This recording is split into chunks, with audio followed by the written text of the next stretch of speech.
Fala galera, estamos aqui com o nosso 8º episódio do Taura Podcast. Aquele programete quase quinzenal, que trata sobre esporte, bem-estar, autoestima e saúde masculina. Comigo na mesa hoje, Dr. Vinícius, meu amigo Vini. Tudo bom, Vini? Tudo bem, tirando o gelo aqui, né? Estamos quase congelando aqui dentro, mas tá tudo ótimo. Na mesa, o Super Vitor. E aí, Vitor? Ele deu um joinha pra vocês aí, mas vocês não viram. Tá. Sempre com o apoio dos nossos patrocinadores, Clínica Cirúrgica Sapiranga, Mais Verde Gestão Ambiental, Barbearia do Bruno e Valento Men, o cosmético da gente aí. Tá certo? Ó, lustro hoje. E nosso convidado hoje, ele é cardiologista com título de especialista pela Sociedade Brasileira de Cardiologia, preceptor da residência cardiológica do Hospital Mãe de Deus, chefe do serviço cardio-hospitalismo do Hospital Mãe de Deus, preceptor também da emergência cardioneurológica do mesmo hospital, o doutor Rafael Persegona, é isso aí. É isso aí. Pô, muito prazer aí, muito obrigado pelo convite, principalmente aí meu amigo Vini, de longa data também, muito prazer, inclusive estou aqui hoje reencontrando ele depois de algum tempo, isso que a gente se fala, mas nunca sou convidado, nada, né, para uma janta, essas coisas, então a gente tem que vir aqui pelo seu convite, obviamente, né, estamos aqui, estou à disposição aí para tirar as dúvidas e a gente conversar um pouco aí. Eu acho que eu jantei mais vezes na casa dele que tu, uma. Então eu vou falar pra você que nós estamos empatados. Tá empatado?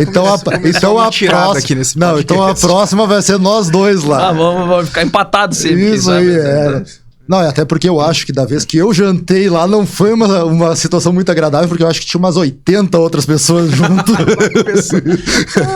A amizade vai terminar hoje. Não, e se vocês tivessem visto o clima que tava no no aquecimento aqui da entrevista, eu não tô mais a fim de falar de cardiologia não, cara. Eu tô a fim de saber as histórias aqui, velho. Vamos encerrar o podcast agora. Tchau, pessoal. Cara, eu me interessei muito mais pelo passado de vocês. Que eu e o Rafael, assim, ó, é mais que amizade, né? Isso aqui é meu irmão, a gente conviveu, assim, muito durante a faculdade. E a faculdade de medicina é longa, né? E o Rafa é do Paraná, eu sou de Minas, e desde quando ele chegou lá, eu tava lá 6 meses, a gente, né, ficou amigo e são décadas aí, né, de amizade. Algumas historinhas aí. Muita história, e pra mim é um prazer, né, trazer o Rafael aqui, que é um baita profissional, e mostrar que, olha, a galera do fundão dá certo. A galera do fundão dá certo. É isso aí. Rafael, ontem eu vi uma story teu no Instagram, cantando, cara. Conta aí um pouquinho disso. Não quero saber, eu já disse, não quero mais saber de cardiologia. Não quero mais. Não, cantar eu vou te falar que é sabe aquele hobby assim que você não consegue nunca se livrar. Acho que isso veio desde quando eu tinha meus, 8 anos, 9 anos, já tinha do pai, né, Rafa? Do pai, do vô, e vim desde sempre, assim, acho que violão aprendi praticamente a tocar sozinho, instrumentos de percussão também. Claro, com a influência. Qualquer coisa. Com a influência. Ele toca. E ainda só teclado, assim, ainda que eu não sou. É uma coisa que eu tenho a cumprir ainda, né? Mas o resto, assim, cavaco, essas coisas, eu fui me desenvolvendo meio que sozinho. E até interessante quando, em resumo, né, quando eu vim pro Rio Grande do Sul, lá no Paraná eu tinha uma bandinha, sempre tive uma bandinha assim pra, né, descontrair. Quando cheguei no Rio Grande do Sul, cheguei aqui, como é que eu vou fazer? Não tenho uma banda, não tem ninguém. Aí eu olhei pro lado assim, eu olhei pro Vini um dia, falei, Vini, você toca alguma coisa, algum instrumento? Ele, não, nada, mas tenho vontade. Tá, mas tem ritmo pelo menos, Vini? Também não sei se eu tenho ritmo, mas peraí, vamos dar um jeito. Aí eu peguei o cavaco assim, tenta me acompanhar.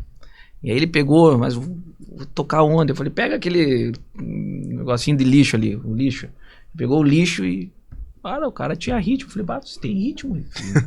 Tem chance aí da gente. Falei, bom, pelo menos tem um cara para percussão que pelo menos tem ritmo. Vamos embora. E aí sim, fomos compondo com colegas assim, pegando, se tem ritmo, tem, vem. e montamos até na época da faculdade uma banda que chamava Doutores do Samba. Todas as festas a gente tocava junto. Aí a gente começou a inventar todas as festas. Ele aprendeu a tocar no lixo. Eu falei, cara, não vai comprar nenhum rebolo antes de você aprender a tocar, senão, né? Quando ele pegou bem, ele comprou o primeiro rebolo dele. Existe esse rebolo até hoje, né? Existe até hoje.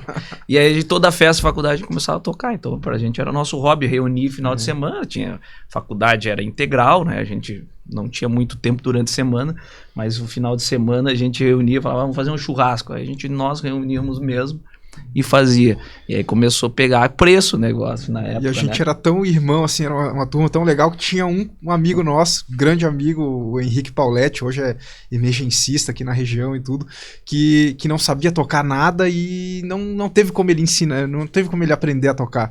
E aí, mas ele subia lá com a gente, aí o microfone do reco dele ficava desligado e ele tocava com a gente. Era só pra estar junto na função, só era importante estar na função. O amigo que é amigo não aparta a briga, né? Ele chega na voadeira. Não, mas era uma coisa que a gente reunia e não era nada profissional no princípio, né? Fizemos muita amizade. Amizade. É isso aí, eu acho que faz bem. Mas dizem as más ou as boas línguas que teve uma dupla sertaneja aí o nível subiu, né? Subiu a régua. E não, por incrível que pareça, nós fomos numa brincadeira, né? Eu e o Ed, que era o Edmundo, hoje também é cirurgião do aparelho digestivo. De aparelho digestivo. No interior, lá, diretor do hospital do interior hoje, né? E aí a gente, numa brincadeira, a gente fazendo, e começou também a ter uma repercussão positiva, todo mundo começou a gostar, a gente foi indo, e aí veio empresário, na época, produtora, e quis nos agenciar na época, né? E a gente, gurizão, né? Eu pagava para ir para uma festa. Dinheirinho miúdo, né? Mal pro ingresso, daí eu estaria tocando na festa e ainda recebendo. Opa! Mudou tudo. Eu falei, não, vamos, aceitamos. Só que daí também começou a coisa vamos dizer assim, dar certo na época, que a gente começou a tocar em diversos lugares. E, claro, a gente levava um público legal da faculdade sempre, né? Tocaram até nos Estados Unidos, né, Rafa? Isso aí foi depois, né? Mas teve o Brazilian Day em Nova York, que a gente foi. Inclusive, na época, foi daqui do Rio Grande do Sul também o Klaus Vanessa, né, da época. E acho que depois veio, lá em Porto Alegre, veio a Farms Bar, que foi uma das maiores casas sertanejo aqui do estado, né, na época. E tocamos por tudo, aí por todo o Rio Grande do Sul viajamos, eu e o Ed. E na época de faculdade, né? E só que chegou até um certo tempo da faculdade que ainda, né, não deu mais, era incompatível. Apesar que a gente só tocava nos finais de semana. Então a gente tinha um contrato que, de sexta, a partir de sexta, para viajar. Às vezes, esporadicamente, na quarta e na quinta, que tivesse que tocar, tinha que ser ou Porto Alegre, por aqui, nada mais. Então tem bastante história, foi bastante aprendizado quando a gente diz, do ponto de vista de carreira, acho que a gente acabou vivenciando um pouco o mundo, vamos dizer assim, independente, né? Porque isso era um trabalho pra gente. A gente virou da brincadeira que a gente começou lá, né, no que o Vini participou, e depois que a gente progrediu para a questão já mais profissional, tocando como uma dupla, isso aí virou um trabalho pra gente, onde a gente existia uma equipe que vivia daquele trabalho nosso, toda uma equipe técnica, holding, os músicos, né? Então a gente indiretamente sustentava algumas famílias. Isso foi muito importante pra gente ter uma visão de entrar em diversos lados dos ramos da empresarial, enfim, até para nossa vida pós-formado, né, como médico, e aprender a valorizar, isso é muito importante, a valorizar cada pessoa onde você trabalha, e valorizar e dar o devido respeito para as profissões. A gente vivenciou na pele o que é uma vida do músico hoje no Brasil, a vida do músico, principalmente aquele que não é um músico famoso, obviamente, mas que tem uma história por trás para passar e chegar onde chegou. Acredito eu, e posso estar falando besteira, ainda é muito desvalorizado a carreira de músico. Eu posso dizer hoje o que seria um para levantar a bandeira para que se valorize mais o artista, valorize mais esses profissionais que estão na estrada aí e dia após dia, muitas vezes abdicando de família, ficando muito tempo longe de casa, muitas vezes para trazer aí o seu alimento. E uma coisa importante lembrar, né? É uma profissão que é a primeira que, num dos problemas que acontece, param e muitas vezes a última a voltar. E é isso aí, um breve resumo aí de tudo. E por que o músico Rafael resolveu seguir pro ramo, pra área da cardiologia? Isso aí foi uma coisa mais desde quando eu entrei na faculdade já tinha isso, né? Tenho minha família, meu pai é médico, enfim, mas nenhum na área da cardiologia, mas eu sempre gostei muito. Então eu sempre via assim, antes de me entrar na medicina, olhava aqueles programas médicos, o pessoal... Eu não lembro de tu falar de outra especialidade. Exatamente. Eu entrei já meio que sabendo. E eu adorava olhar aquelas situações que eles... As arritmias, eles vão lá e resolvendo o problema do paciente. Então eu sempre vim com esse pensamento. Óbvio que às vezes dentro da faculdade a gente pode mudar, às vezes dependendo do teu rumo lá, mas eu nunca me decepcionei ali. Era aquilo e eu fui até o final. E hoje me sinto muito mais feliz ainda que eu posso estar atuante, né? Infelizmente tem colegas que às vezes mesmo com a formação não praticam a sua especialidade por N motivos, mas eu consigo hoje estar presente, atuando diariamente e principalmente trabalhando na área do ensino, que é uma área que eu gosto muito e me sinto muito feliz de também ser formador de cardiologistas hoje lá no Hospital Mãe de Deus, os residentes que passam com a gente aí e anualmente a gente forma. Isso é uma pergunta que veio agora de algumas pessoas que nos acompanham aqui. Existe diferença nos cuidados da saúde cardiológica para homem e para mulher? Eu vou responder de duas formas, sim e não, tá? E vou justificar o porquê.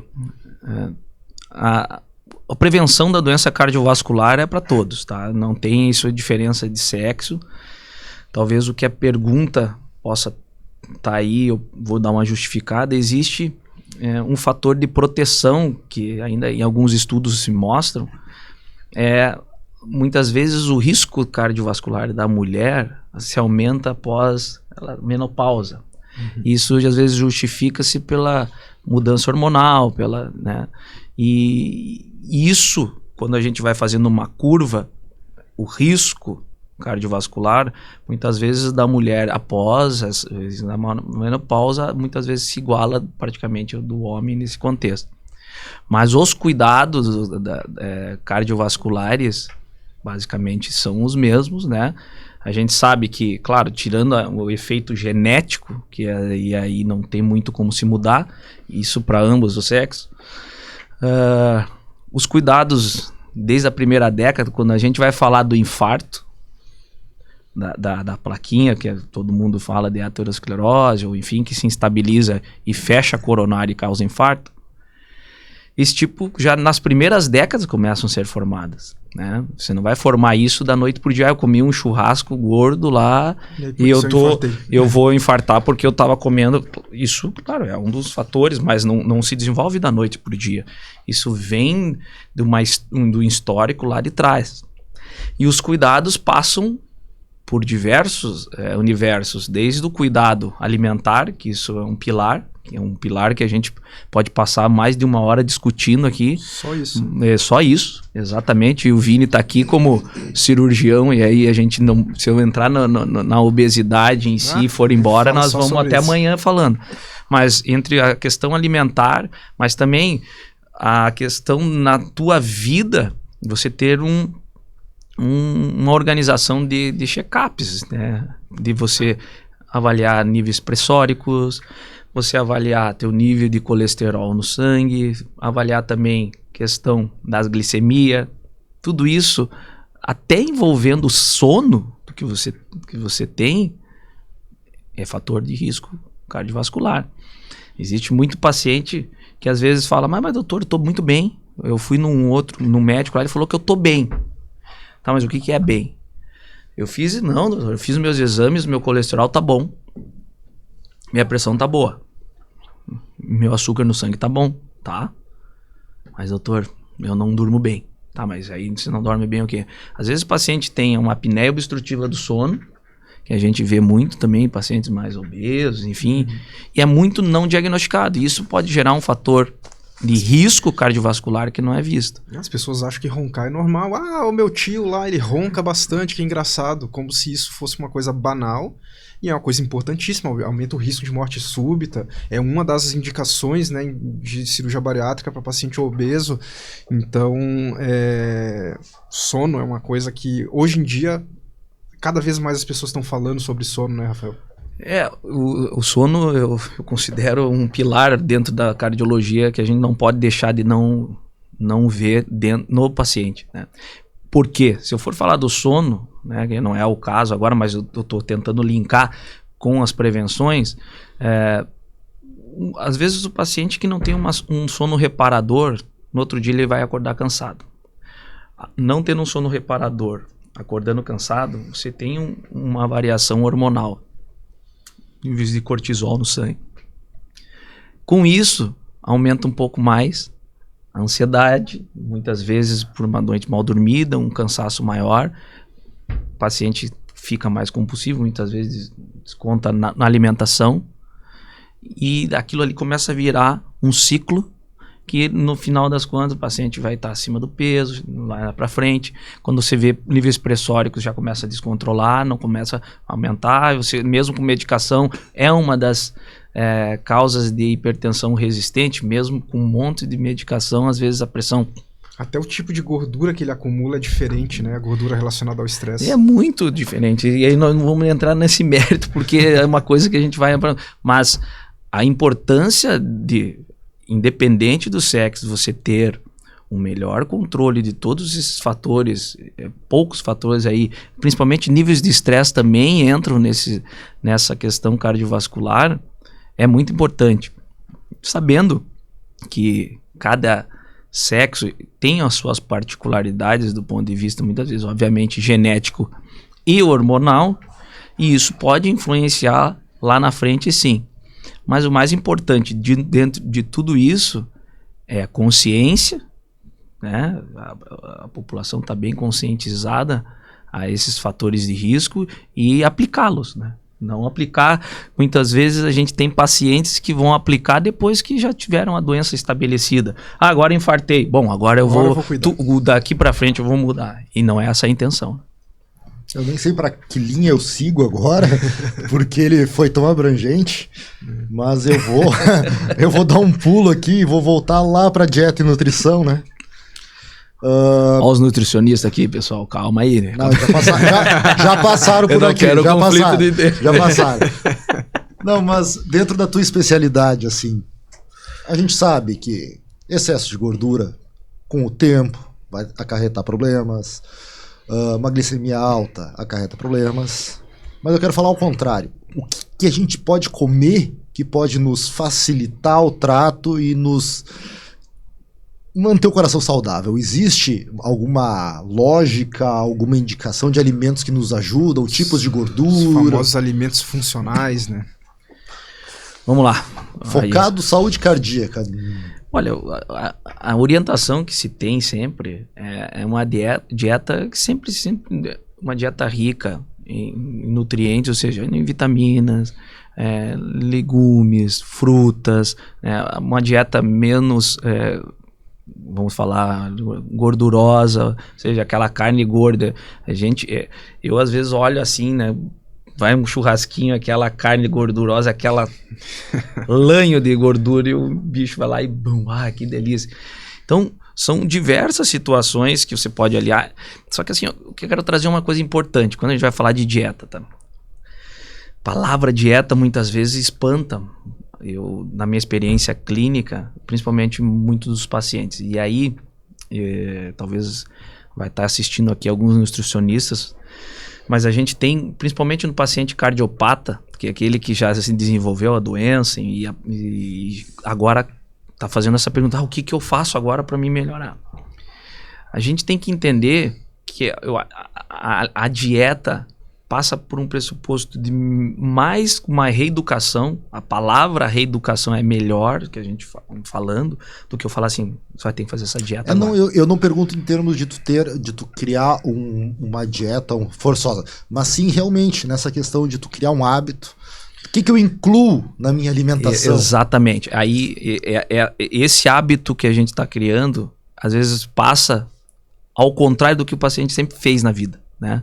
Que ele gostava assim, acordar. Não, até porque se fizesse, se tivesse esse hábito, provavelmente não ia estar ali. Não seria cardiopata. Então, essa dieta, vamos dizer assim, mais abrangente na seguinte situação: eu vou comer mais frutas, mais verdura, tentar comer alimentos também com menos carboidrato, né? Menos carboidrato, isso ajuda muito. Não estou falando que não tenha que comer carboidrato, não é isso, tá? Mas você ter uma dieta... Vou dar um exemplo. Às vezes chega num almoço, você vai lá, mas tá bonito esse buffet. Você pega uma lasanha, uma massa e pega um purezinho de batata.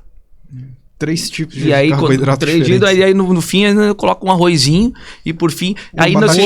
Batatinha frita não pode faltar. Um molho bem gorduroso e uma picanha com gordura. Exato. Então assim... É o prato da entrada da clínica cardiológica. Frutas, verduras, as carnes. Obviamente, se a gente consegue ir para uma carne, as carnes mais brancas, né? Preferir, isso aí é o mais indicado. Porém, eu acho que tem que falar muito isso. Não é 8 ou 80 também. Tá? Eu acho que pode ter o equilíbrio. E o equilíbrio na vida, e tudo que você faz, independente do que você está fazendo, o equilíbrio eu acho que fala mais alto em tudo. Né? Às vezes existe mesmo aquele paciente cardiopata, né, ou que ele está se cuidando, e ele chega para mim assim, agora eu não posso comer mais nenhuma carne. Um churrasquinho. Aí você pensa comigo.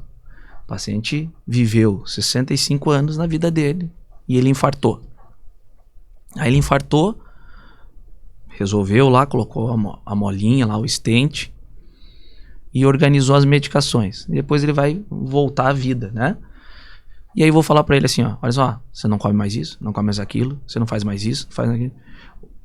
Ele já teve um trauma do infarto. Aí eu tiro dele os pequenos, às vezes, prazeres que ainda ele tem, num contexto que ele tem um equilíbrio perante a sua dieta, perante as suas atividades. Então, às vezes a gente tem que ponderar junto com o Nutri, trazer o Nutri perto da gente, falar, quem sabe esse aqui a gente pode abrir mão aqui, um dia ou outro ele pode fazer isso, mas sendo que o resto tá tudo organizado, os exames dele bem controlados, pressão, ele tá se mantendo nos níveis de colesterol no nosso alvo que a gente quer, e eu posso conseguir que ele tenha essa vida, ou reestrutura essa vida de uma maneira muito mais saudável e organizada.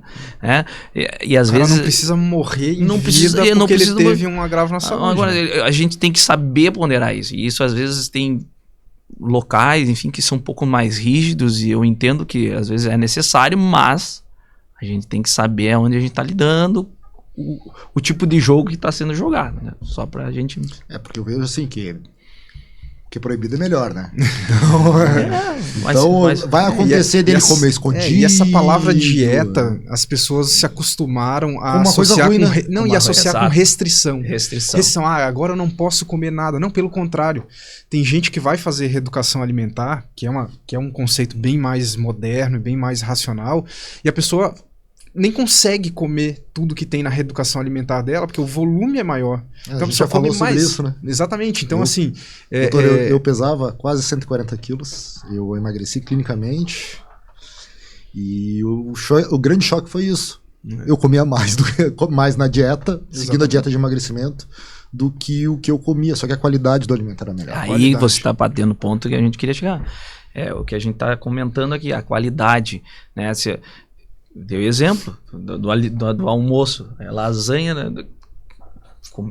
Quando você faz essa reeducação, organiza Não precisa deixar de comer a lasanha. Vai precisar de... pode mas comer. Se organiza. Então, assim, é muito mais abrangente a gente olhar nesse paradigma da dieta como uma situação de reeducação, de reorganização.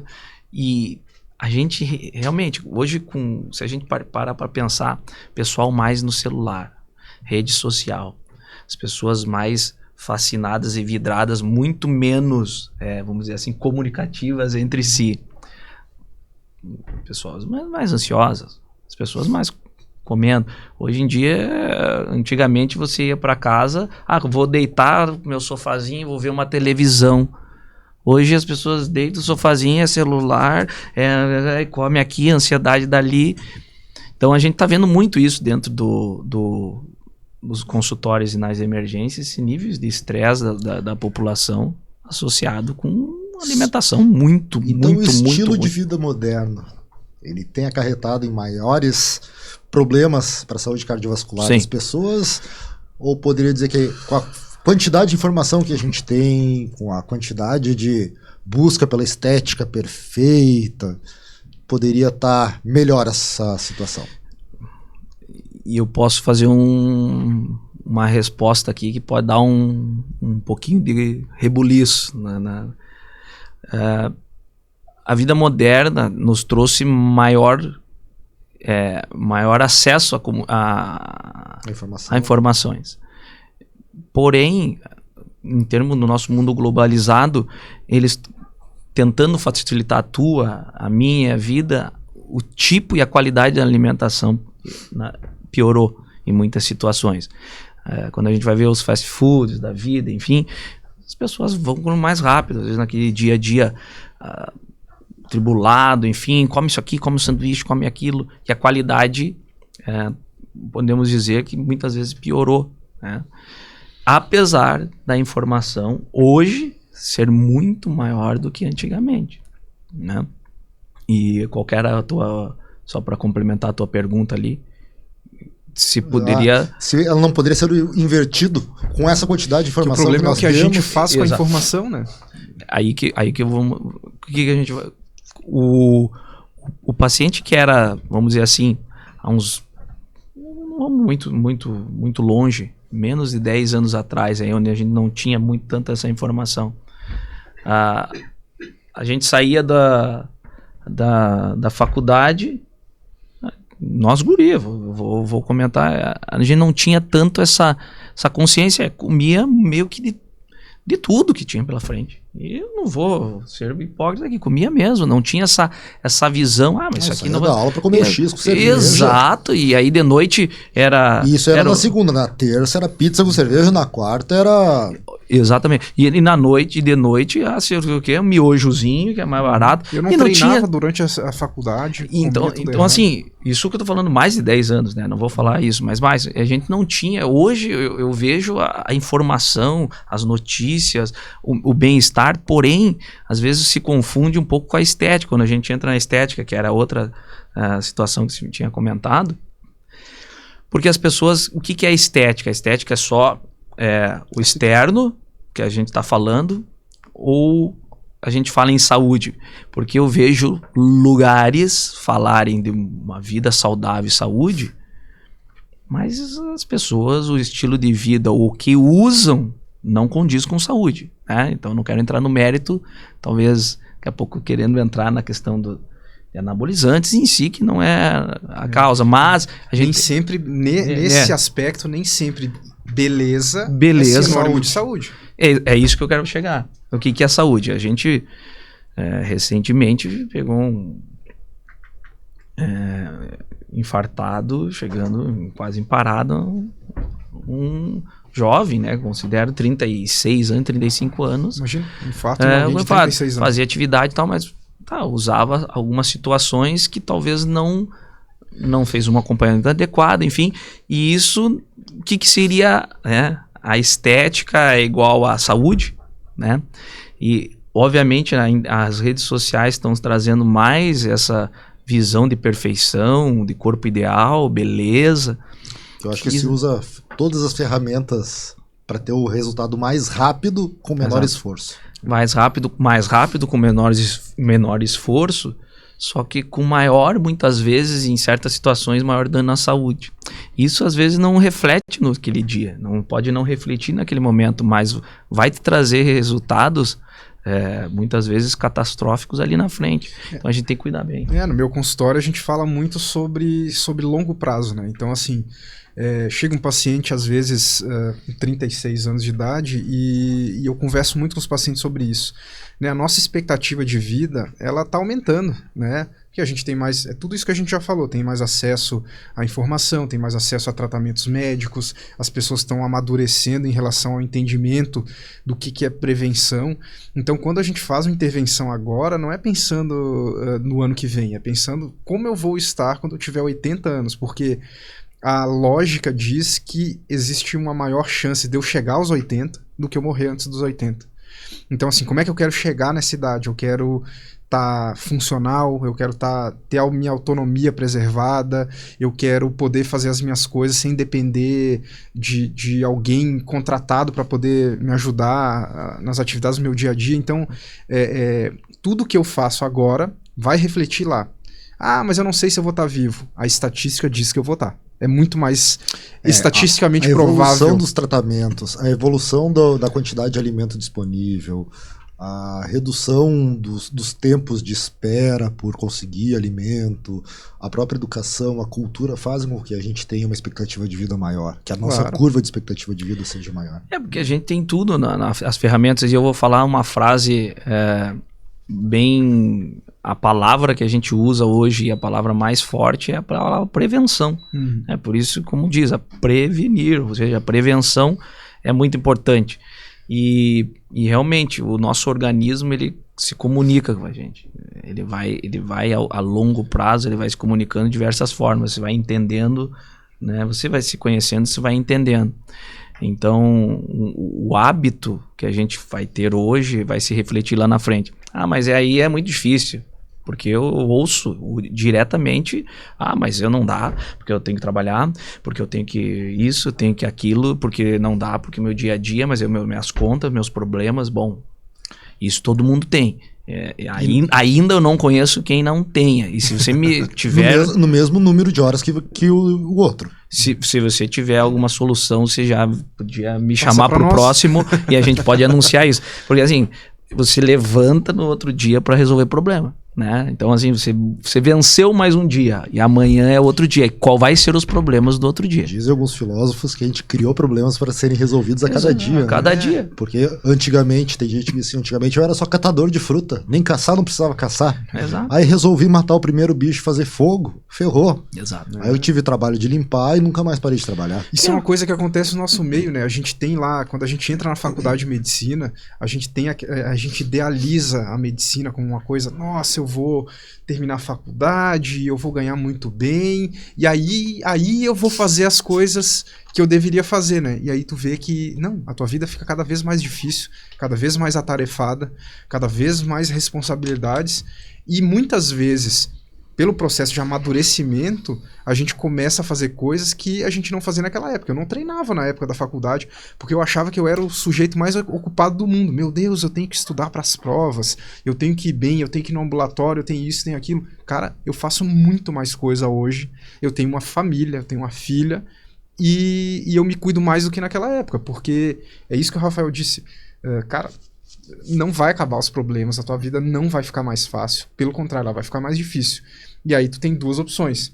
Tu vai aceitar a derrota e falar, não consigo fazer nada mesmo porque eu sou um adulto e vida de adulto é difícil. Ou então tu fala, não, vida de adulto é assim e eu vou fazer o que o adulto faz. Eu resolvo o problema, eu acordo cedo, eu treino e eu faço o que tem que fazer. Levanto, vou lá, resolvo. E principalmente vou colocar um gancho na tua explicação, Vini, porque daí tudo é o que você vai escolher o que você vai querer ali ser na frente. Apesar de você resolver problemas no teu dia a dia, e todo mundo é assim, tudo depende do que você quer com a tua vida.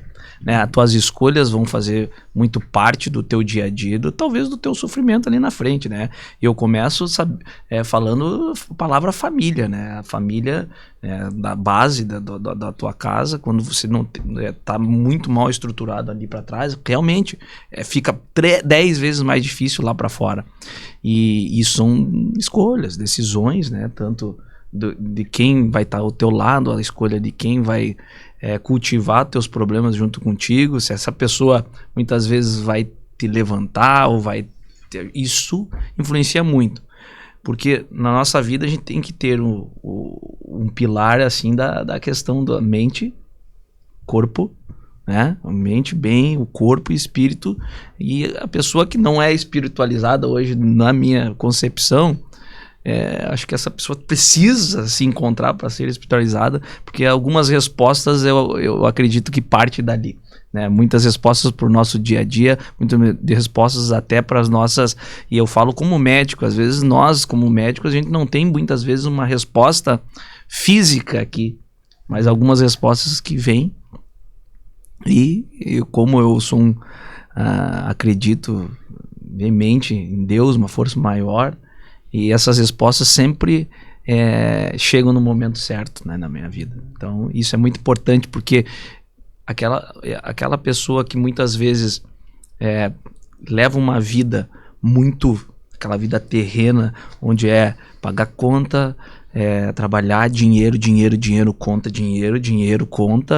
e não se enxerga, não olha às vezes para dentro do seu lar, não se organiza, não tem uma vamos dizer assim, um momento de leveza na sua vida, muitas vezes começa a se repercutir em muitas doenças aí, que são preveníveis, né? Por isso que nós estamos levando ali, linkando com a prevenção, são preveníveis, mas o estresse, você não ter uma crença, eu acho, assim, onde você consiga aliviar, muitas vezes, no teu cantinho lá dentro do teu quarto, aquela dor ou aquela ansiedade. Eu acredito não que seja um precursor, mas ajuda muito a levar para diversos problemas de saúde, né? Então se acredita muito que às vezes muitas vezes até alguns tipos de câncer, que tanto genético ou algumas doenças autoimunes, a gente vai falar, o estresse exacerbado, eles muitas vezes são mediador, um precursor de desenvolvimento disso, né? Então acho que vale muito a gente falar, não só falar da parte vamos dizer assim, aquela filosófica, cuida aqui, cuida ali, e você não cuida de ti, do ponto de vista também em mente. Uma coisa importante é aprender a falar não, né? Dizer sim é muito fácil, né? Tu vai junto com a corrente que tá naquela direção e tu diz sim. E muitas vezes a gente precisa saber dizer não, né? Então, assim, não é porque eu posso ser muito bem sucedido, sei lá, na minha empresa, né, ela pode faturar o dobro do que ela está faturando, que aquilo seja bom, né? Porque a que preço eu vou ter eu vou precisar, o que eu vou precisar abrir mão para poder ter aquele resultado? Às vezes é abrir mão de ter um momento de leveza, de cuidar da minha família, de cuidar do meu físico. Então, assim, vale a pena.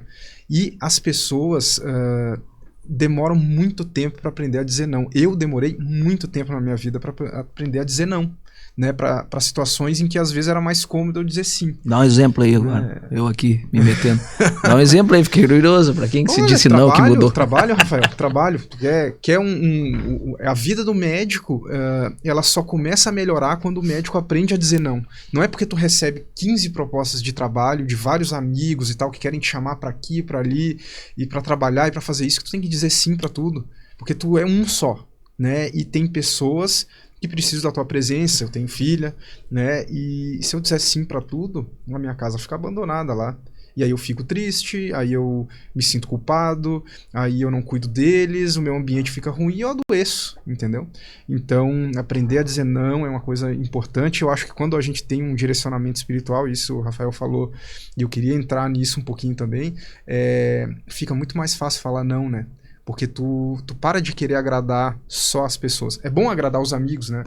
Eu gosto de estar com vocês aqui e ser uma pessoa agradável, mas eu tenho que agradar o meu espírito, eu tenho que agradar Deus, né? Eu tenho que aprender a dizer não, né? É importantíssimo. E falar em dizer não, eu vou mudar o rumo da prosa, né? Sempre, né? Meu papel aqui é desvirtuar um pouquinho, tá bom?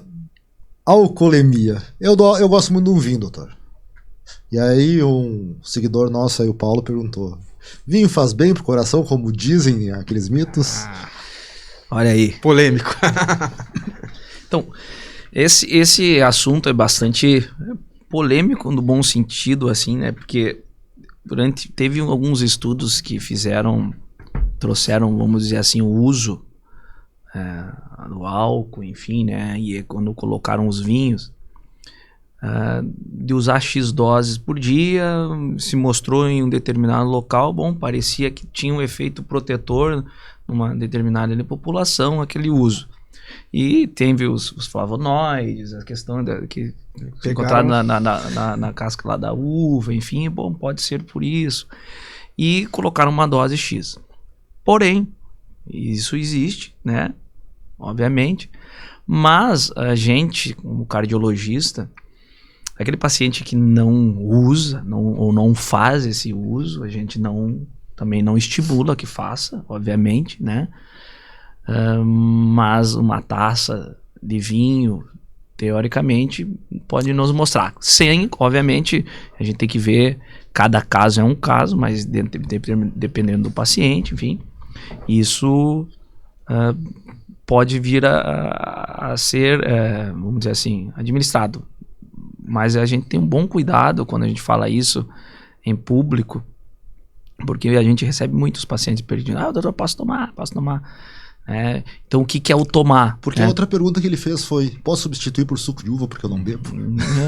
Não, exatamente. Isso, e o efeito, muitas vezes, até protetor, existe algumas questões que tem na casca da uva, né? Exato. Como agentes anti-inflamatórios, enfim, que isso pode beneficiar nesse contexto. Então, até que faça, que é isso aí mesmo, né? E a questão do álcool, a gente sempre bate na tecla para os cuidados que o álcool pode vir a trazer, os malefícios para a saúde, que isso acontece.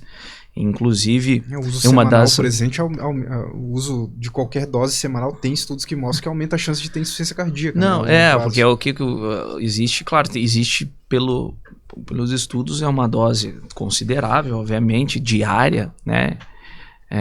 Tem a miocardiopatia, a cardiomiopatia alcoólica, né? E que isso faz com que muitas vezes o coração aumente de tamanho, né? Com o passar do tempo, o paciente venha desenvolver insuficiência cardíaca lá na frente. Então, falando de aumento de tamanho do coração, um outro seguidor, Daniel, lá, Jordan, ele perguntou, ou foi o Reid, não me lembro, perguntou sobre essa questão do aumento do coração, como é que isso acontece, o que ocasiona isso? Existe o aumento do coração, que a gente diz,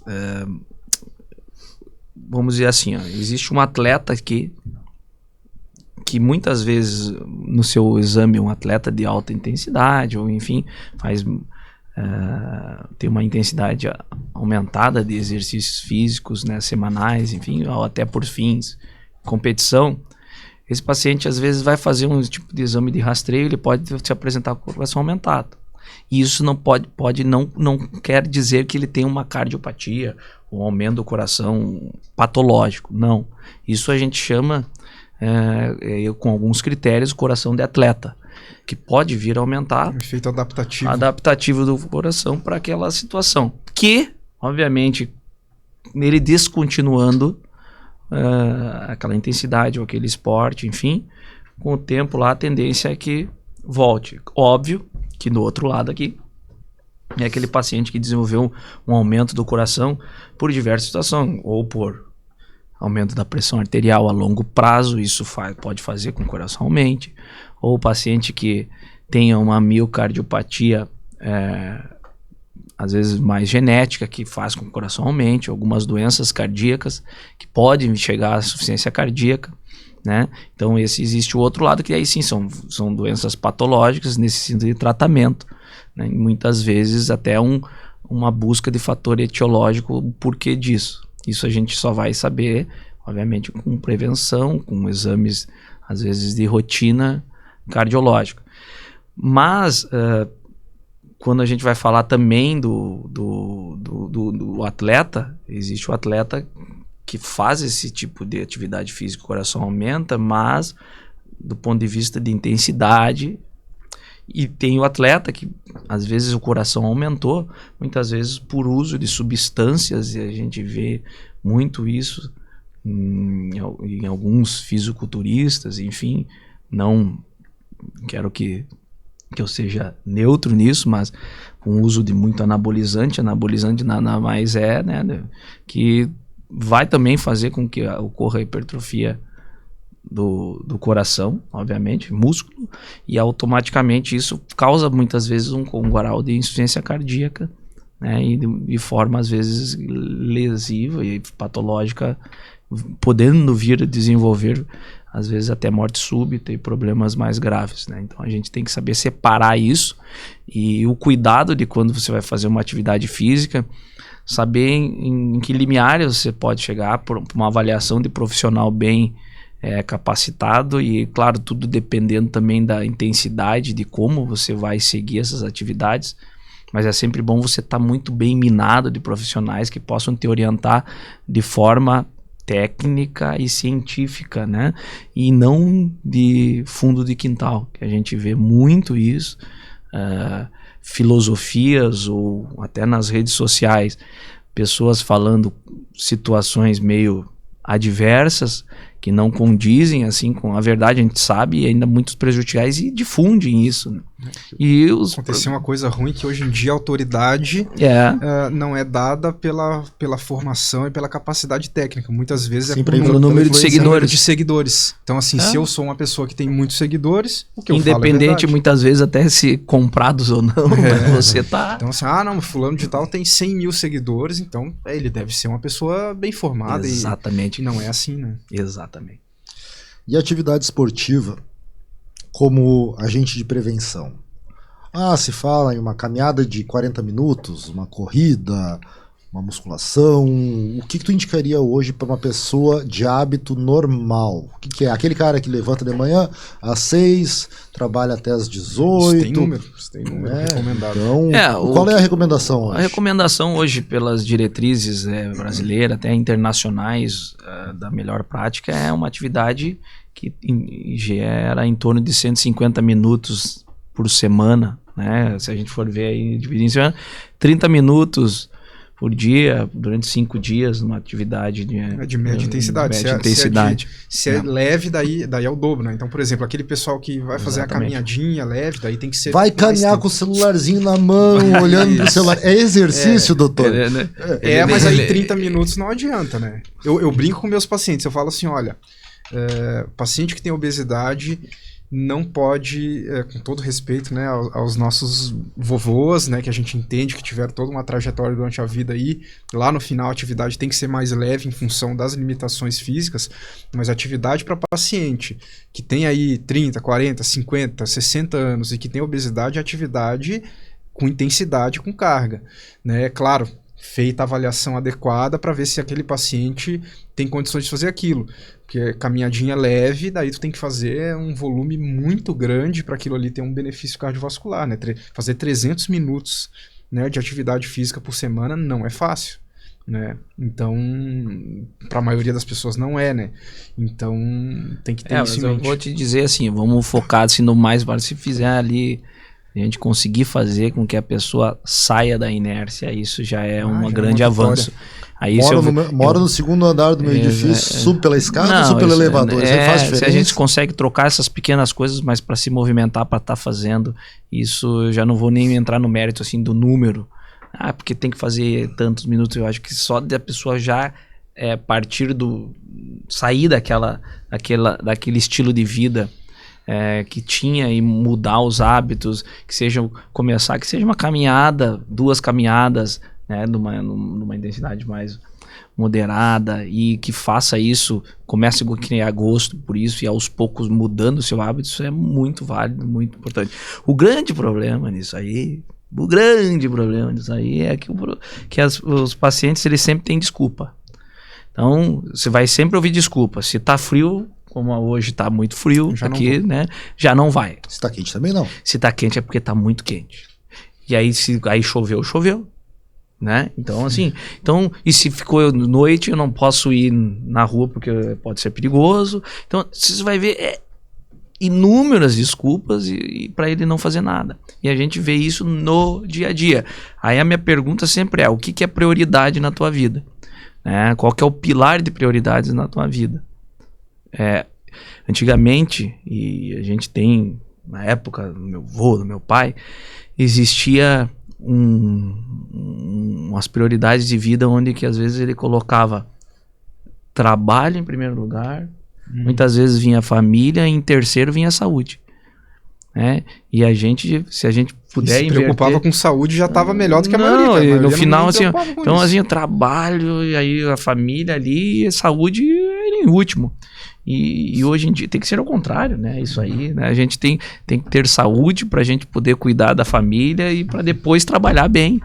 Então, assim, acho que é essa visão que a gente tem que ter no dia a dia da nossa vida. Porque como a gente diz, todo mundo quer crescer, todo mundo quer prosperar, todo mundo quer fazer suas conquistas, cada um tem o seu determinado rumo na vida, mas você não pode esquecer de ti.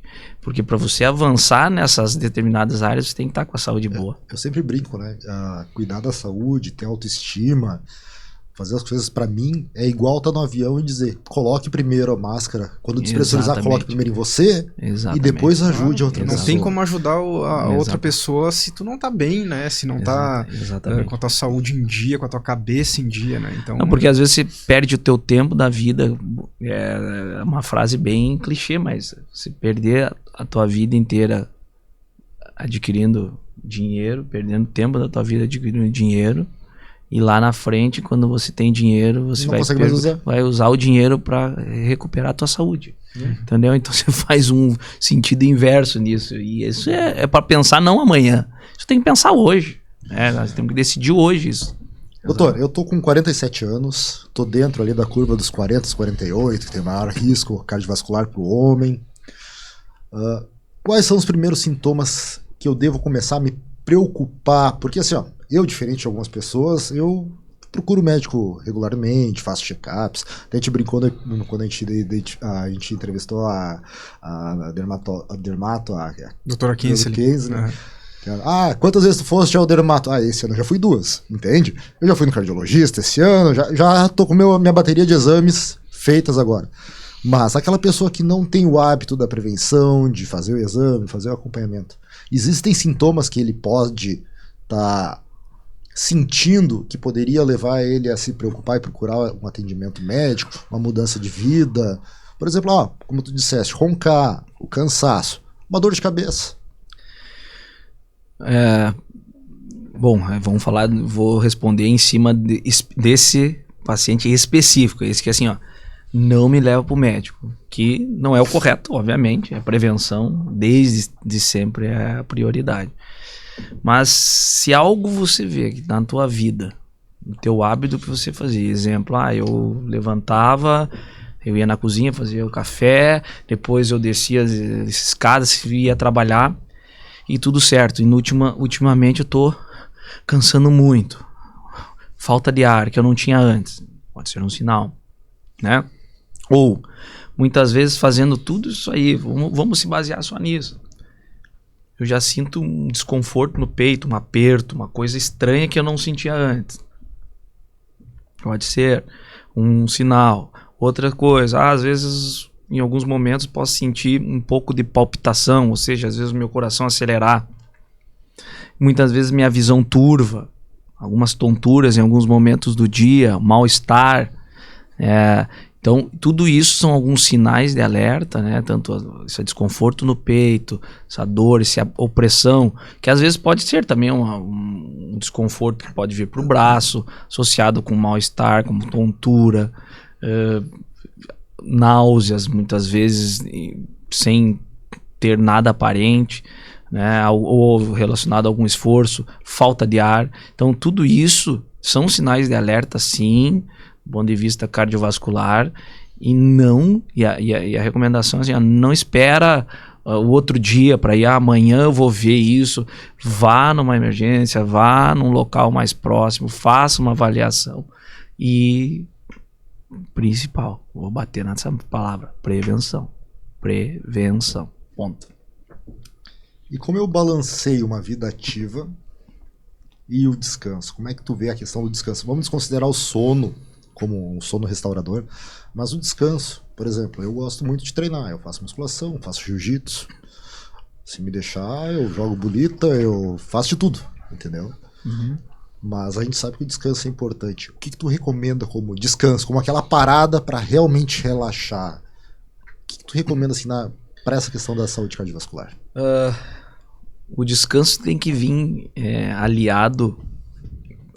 Todo descanso ele é aliado ao teu bem-estar, praticamente, né?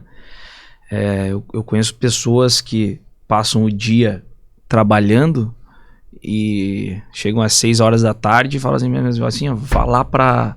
Agora eu preciso ir descansar. Não, o descanso dele é como se falaste. Agora é meu momento de descanso. Meu descanso muitas vezes é ir na academia, onde ele tem um alívio do estresse do dia a dia, descarrega tudo aquilo lá, né? Faz com que o teu organismo produza, né, do ponto de vista endógeno, situações, né, dopaminérgicas, enfim, que te tragam um bem-estar e que te façam bem. E cada um tem seus pilares, seus pontos de descanso, mas a partir que o pressuposto de que você se ame, se goste, né? A gente sabe o momento de parar, a gente sabe às vezes o momento que tá demais, e tem que entrar com um pilar de prioridades na tua vida. O que é a prioridade? Por exemplo, o Vini falou, eu aprender também a dizer não para muita coisa que eu falava. É você saber o momento que você tem que parar, tem que descansar, tem que recarregar as baterias. Colocamos como prioridade disso tudo você como um ser único, sendo egoísta contigo mesmo. Aí tem que ser egoísta. Nesse contexto, eu tenho que pensar em mim, né? Às vezes as pessoas pensam em todo mundo. Eu penso no cachorro, na esposa, no filho. Você pensa em todo mundo, mas não pensa em ti, né? Então assim, todo mundo tem. E eu? Qual é o momento do meu descanso? Qual é o momento da onde eu consigo relaxar a minha cabeça? Não, mas eu não posso, porque eu tenho que fazer isso. Pode. Pode.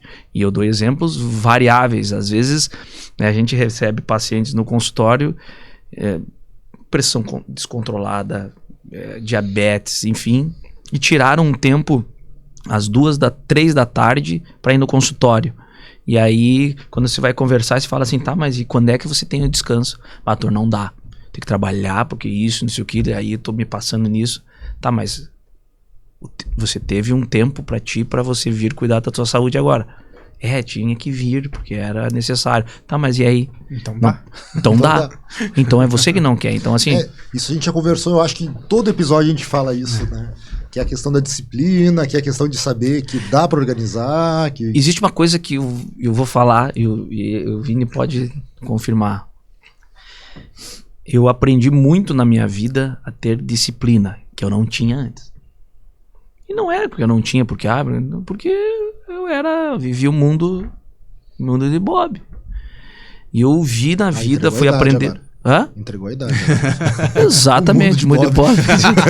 Exatamente. Eu já era adolescente. Exatamente. Mundo de Bob. Exatamente. Mas eu não tinha. E quando você não tem disciplina, cara, tua vida parece que é uma loucura, parece que tudo não dá certo, as coisas não dão errado. E eu fui aprendendo ao longo da vida, muitas vezes, vamos dizer assim, da pior maneira. Da pior maneira, porque fui tomando na cabeça que enquanto eu não conseguia enxergar que tua vida disciplinada, tudo é mais fácil, né? Tanto na tua vida disciplinada por trabalho, como para tua saúde mental, como para saúde física. É muito mais fácil. Eu não abro mão um dia de eu fazer minha atividade física. E quando não faço, a Fran, pode estar me escutando aqui, né? A Fran lá em casa fica... Não, vai dar uma caminhada. Exato, preciso dar uma caminhada. Vini, tu acredita que a minha esposa chegou esses dias pra mim assim... tu tá muito chato, vai treinar. Faz 3 dias, tu vai viajar, vai ficar 5 dias fora aí, vai treinar. Treina hoje, porque senão não vai aguentar na viagem. Ela te conhece, ela sabe que tu fica melhor quando tu treina. Mas entenda essa situação. Ou ela me cria longe mesmo, vai saber.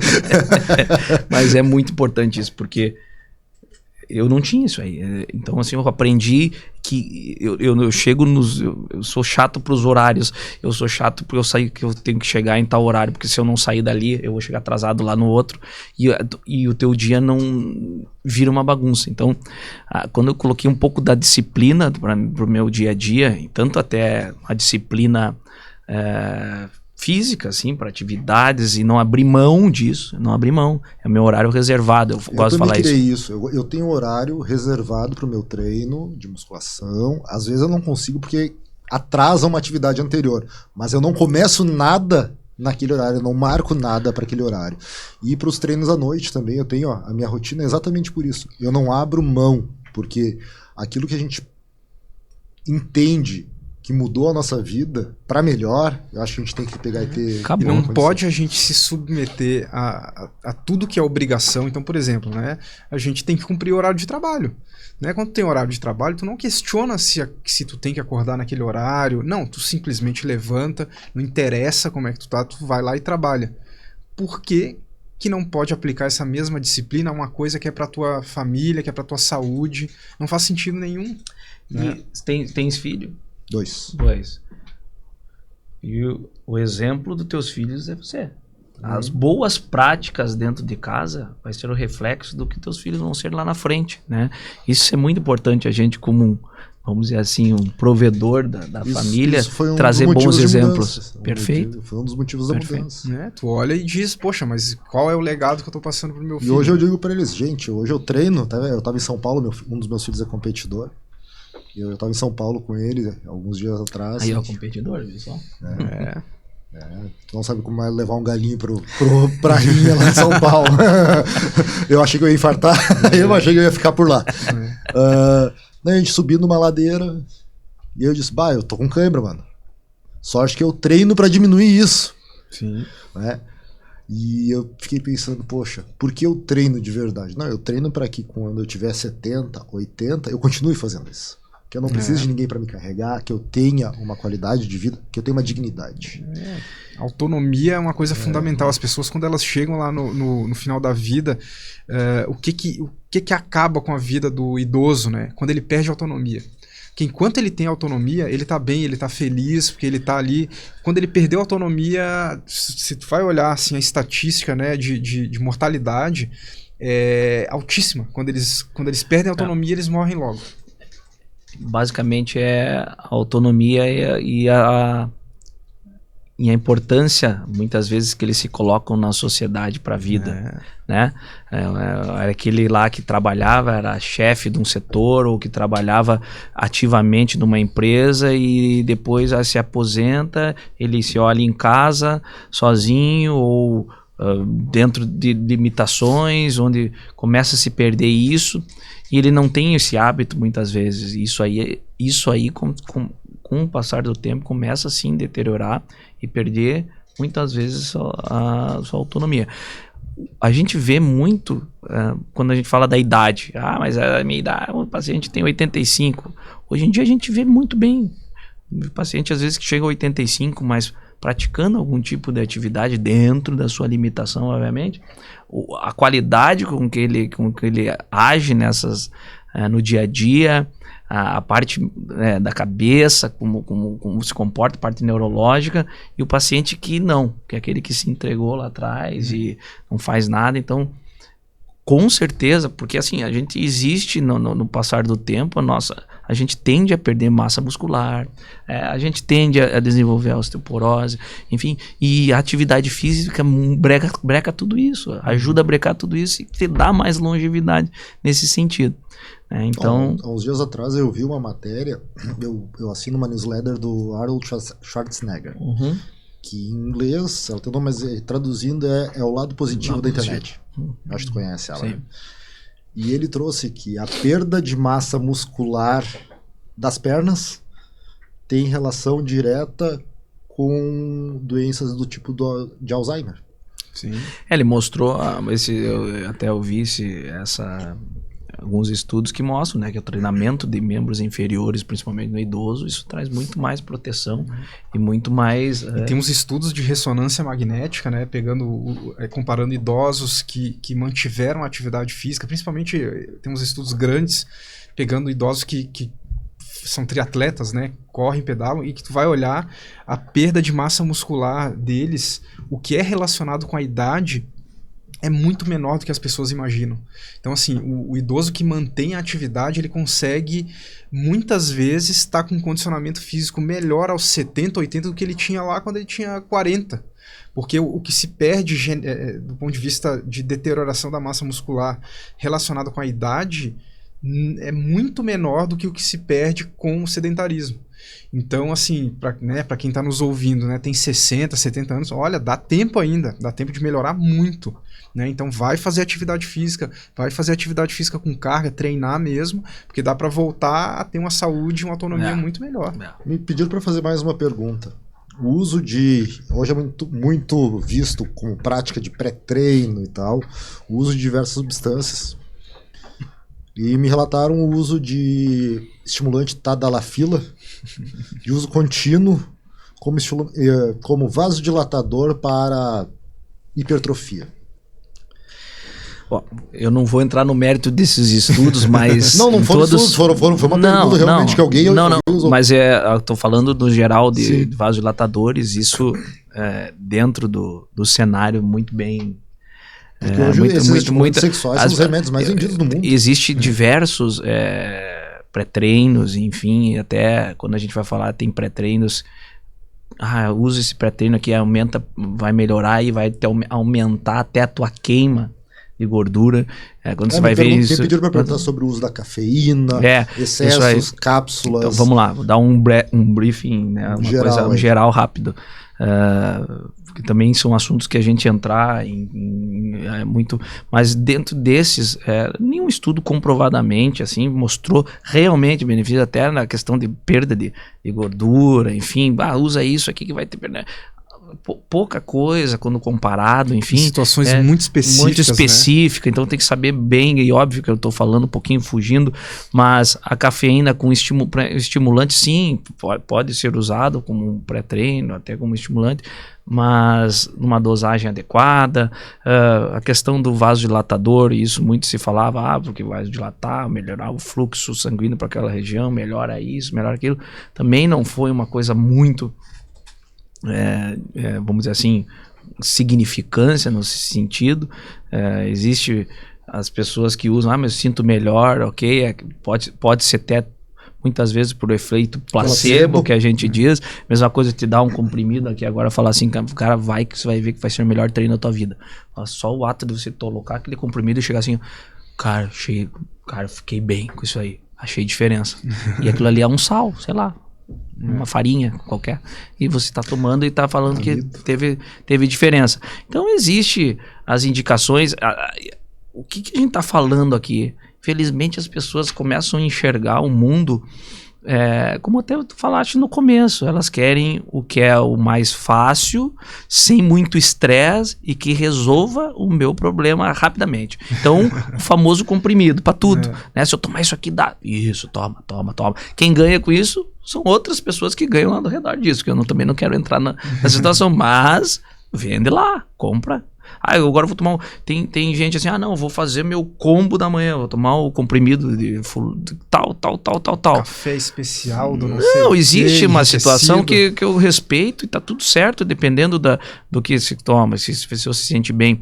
Mas muito disso aí, você, com uma alimentação bem organizada, você tem tudo aquilo ali, aquelas ferramentas, né? Quando a gente entra do pré-treino, ou até mesmo do pós, quando se usa whey protein e outras situações, obviamente ele entra como dentro de uma dieta bem pré-estabelecida e um aporte de proteína que você tem que se usar durante o teu dia, aquilo ali entra como um coadjuvante, né, nesse tratamento. Whey, creatina, tem bastante estudo. Não assim, que você vá lá, tem que tomar isso porque isso aqui é minha...